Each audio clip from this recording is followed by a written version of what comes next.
Have you ever felt the unsettling weight of perceived injustice? Seen good people suffer while those who cause harm seem to escape unscathed? This nagging sense that the universe is somehow out of balance, a cosmic imbalance that leaves you questioning the very nature of fairness, is a profound experience. Carl Jung, the visionary psychologist, offers profound insight into this very human dilemma. He understood that what we perceive as external injustice often reflects a deeper internal imbalance, a silent yet implacable form of justice operating within the human soul. This exploration through the lens of Jungian psychology will unveil the intricate workings of what some call karma, not as superstition, but as a precise and unwavering law of the psyche. We will delve into the three things divine justice never forgives, revealing how their consequences unfold not just in the external world, but primarily within the very fabric of the self. Prepare to uncover a truth that could reshape your understanding of suffering, responsibility, and the path to inner peace. The perceived injustice in the world, the suffering of the innocent and the apparent impunity of the wicked, often triggers a deep existential questioning. We yearn for a cosmic balance, a divine justice that rights the wrongs. But what if this justice operates on a level beyond our immediate perception? Jung's concept of the self, the archetype of wholeness and integration, suggests that true justice isn't a punitive force, but a process of inner reconciliation. The ego, our conscious sense of self, often clings to a limited perspective, blinded by its own projections and defenses. The shadow, the hidden and repressed aspects of our personality, holds the key to understanding this internal imbalance. The shadow is not simply darkness, but an integral part of our totality, containing both the potential for great harm and the seeds of profound transformation. In fact, ignoring the shadow can amplify the feeling of injustice. The perceived external injustice often acts as a mirror, reflecting an unresolved conflict within. This is where karma, in its Jungian interpretation, comes into play. Karma isn't a mystical force dispensing rewards and punishments. It's a psychological principle, a fundamental law of the psyche, akin to gravity. It operates invisibly, yet relentlessly, shaping our experiences and our inner world. The return of negative actions isn't solely an external event. It begins internally, impacting our soul and our capacity for genuine connection. The universe, in its Jungian sense, doesn't judge. It simply reflects the state of our inner world. This is where we begin our exploration, understanding that the path to true justice begins not with external retribution, but with an honest confrontation of our inner landscape. So what are these three unforgivable acts? They are not arbitrary pronouncements from a vengeful deity, but rather fundamental patterns of psychic imbalance that inevitably lead to inner suffering. They are, in essence, profound violations of the self, acts that severely damage our capacity for wholeness and genuine connection. The first is the deliberate suppression of truth, both within ourselves and in our interactions with others. This isn't simply about lying. It's about a conscious refusal to acknowledge uncomfortable realities in ourselves, in our relationships, or in the world at large. This denial creates a schism within the psyche, a fundamental disconnect between the conscious ego and the unconscious shadow. The shadow, burdened with the suppressed truth, grows stronger, its influence manifesting as self-sabotage, distorted perceptions, and ultimately, a profound sense of unease and dissatisfaction. Consider the individual who persistently avoids confronting their own flaws, building a facade of perfection while harboring deep-seated insecurities. The external world may appear to reward this deception, but internally, the suppressed truth festers, poisoning the wellspring of genuine self-esteem. The inevitable consequence isn't external punishment, but a profound sense of inauthenticity, a gnawing emptiness that no external success can fill. The second unforgivable act is the persistent refusal to take responsibility for one's actions. This isn't simply about avoiding blame. It's about a deeper unwillingness to acknowledge the impact of our choices on ourselves and others. It's the refusal to own our shadow, to confront the darker aspects of our personality that contribute to our mistakes. Projecting blame, rationalizing our behavior, or clinging to victimhood prevents the crucial process of integration and growth. The individual who consistently blames external forces for their misfortunes, never examining their own contribution to the situation, remains trapped in a cycle of self-deception. They may experience external setbacks as unfair injustices, failing to see them as reflections of their own unresolved inner conflicts. The inability to take responsibility prevents genuine learning, creating a pattern of repeated mistakes and deepening the internal imbalance. The universe, again, doesn't punish. It simply reflects the state of this internal denial, leading to a life characterized by frustration, conflict, and a persistent sense of being a victim. The third unforgivable act, perhaps the most insidious, is the persistent refusal to forgive both others and, crucially, oneself. Holding on to resentment, anger, and bitterness creates a toxic inner environment that poisons the soul.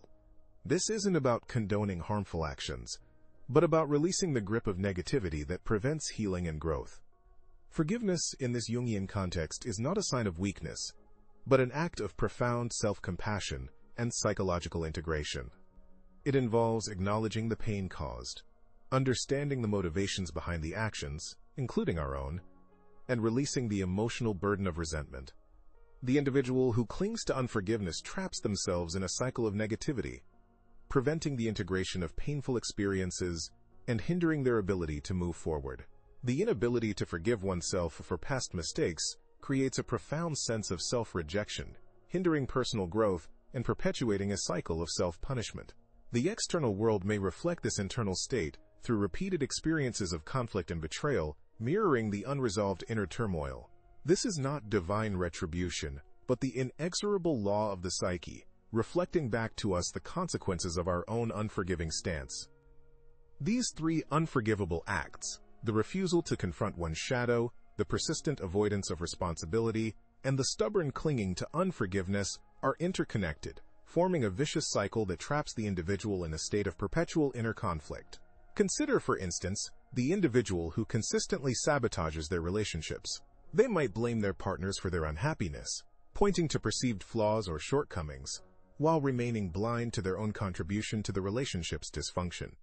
This refusal to acknowledge their own patterns of behavior, perhaps a need for control, a fear of intimacy, or a deep-seated insecurity, prevents them from taking responsibility for their actions. They remain stuck in a cycle of choosing partners who unwittingly mirror their own unresolved issues, perpetuating the same destructive patterns. Further, their inability to forgive themselves for their part in the relationship's breakdown, coupled with an unwillingness to forgive their partners, exacerbates the pain and prevents any genuine healing. The resentment festers, poisoning their subsequent relationships and reinforcing the belief that they are perpetually the victim, thus reinforcing the cycle. This dynamic plays out in various aspects of life.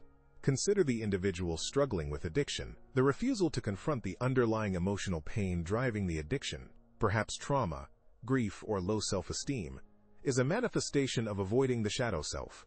Blaming external factors for their addiction, stress, peer pressure, or a difficult childhood is a form of avoiding responsibility, and the inability to forgive themselves for their past mistakes, for the harm they have caused themselves and others, creates a powerful sense of self-loathing that fuels the cycle of addiction.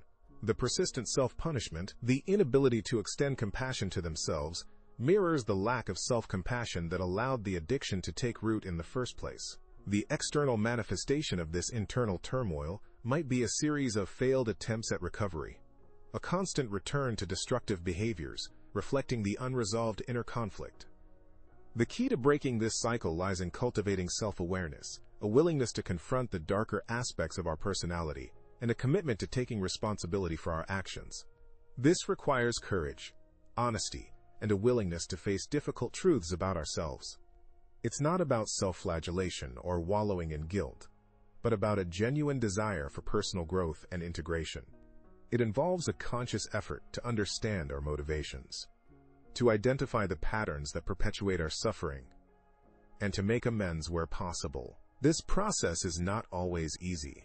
It demands introspection, self-reflection, and sometimes professional guidance.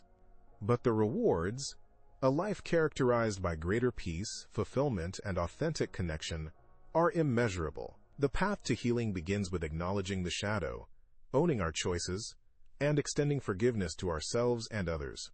Only then can we begin to break free from the self-destructive cycles that trap us in a state of perpetual inner conflict, and begin to experience the transformative power of genuine self-acceptance. This journey of self-acceptance and healing isn't a linear path. It's more akin to navigating a labyrinth with twists, turns, and unexpected dead ends. There will be moments of profound insight, where the veil lifts and we glimpse the true nature of our inner landscape. These moments are precious, offering a glimpse of the potential for transformation. But there will also be setbacks, times when old patterns reassert themselves, when the shadow self seems to regain its dominance. These setbacks are not failures. They are opportunities for learning, for refining our understanding of our own complexities. They remind us that this work is ongoing, a lifelong process of self-discovery and integration. Consider the individual struggling with chronic anger. Their outbursts might seem irrational, even to themselves, but beneath the surface lies a wellspring of unresolved pain, perhaps stemming from childhood experiences of neglect or abuse, or from a deep-seated sense of injustice. The anger serves as a defense mechanism, a way of protecting themselves from vulnerability and emotional pain. However, this anger, left unchecked, poisons their relationships, alienates loved ones, and ultimately leaves them feeling isolated and alone. The key is not to suppress the anger, but to understand its root cause, to acknowledge the underlying hurt, and to develop healthier ways of coping with difficult emotions. This might involve therapy, mindfulness practices, or simply finding healthy outlets for their frustration, like exercise or creative expression. The goal is not to eliminate the anger entirely, but to transform its destructive power into a source of strength and resilience. Another example is the individual who constantly seeks external validation. Their need for approval stems from a deep-seated insecurity, a lack of self-worth that they attempt to compensate for through external achievements or the approval of others. This pattern can manifest in various ways: a relentless pursuit of success, a desperate need for romantic relationships, or a constant craving for social media attention. The underlying issue is a lack of self-compassion, an inability to accept themselves unconditionally. Breaking free from this cycle requires cultivating self-love, developing a stronger sense of self-worth, and learning to find fulfillment within, rather than constantly seeking it from external sources. This might involve setting healthy boundaries, prioritizing self-care, and engaging in activities that foster self-esteem. The process of confronting the shadow self is not always comfortable. It requires a willingness to delve into uncomfortable emotions, to confront painful memories, and to acknowledge our flaws and imperfections. It demands honesty, both with ourselves and with others. It involves taking responsibility for our actions, regardless of the circumstances. It's a journey of self-forgiveness, of accepting our past mistakes without judgment, and of learning from them without letting them define us. This is not about self-indulgence or self-pity. It is about self-compassion, acknowledging our humanity, and understanding that we are all flawed, imperfect beings, capable of both great good and great harm. The journey towards wholeness is about integrating these seemingly disparate aspects of ourselves, embracing our shadows as integral parts of our unique and beautiful tapestry. This journey of self-discovery often involves confronting our ingrained beliefs and patterns of thinking. We may discover deeply held beliefs that are limiting or even self-destructive. For instance, someone might believe they are inherently unworthy of love or success, a belief ingrained from childhood experiences or societal conditioning. This belief then manifests in self-sabotaging behaviors, unconsciously pushing away opportunities or relationships that could challenge this deeply ingrained narrative. Breaking free from these limiting beliefs requires conscious effort, a willingness to challenge the validity of these internal narratives, and to replace them with more empowering and realistic ones.